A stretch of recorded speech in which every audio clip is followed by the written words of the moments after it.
Tak, dnešná príbramská vlna je dobre vidieť na komíne, ktorý je v ľavej časti.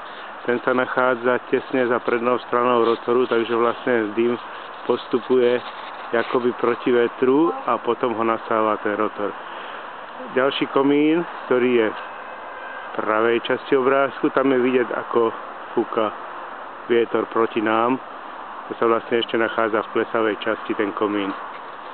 Inak takto to vypadá, rebeň brdov, rotor krásne vidieť. A škoda, že dneska som to nevyužil, mohol som, pretože sneh na letisku už je rozpustený. Znova je vidieť dym, ktorý nasáva rotor hore smerom. Je to perfektne vidieť na tých komínoch. Neviem, či to teda bude vidieť. Pokúsim sa to priblížiť. Tie dva komíny, aby bolo vidieť, aký je rozdiel. Akurát v tom pravom není vidieť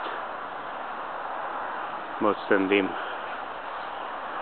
Neviem, či to vynikne na tom obrázku. Takže je to až za Třemošnu. Dosť veľké je to oko.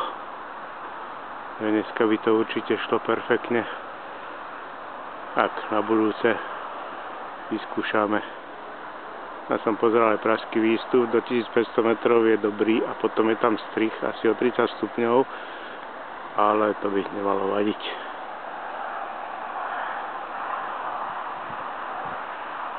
Perfektné, ak ten komín je presne v tom pásme toho rotora, takže s tým dymom si to robí, čo chce ten rotor.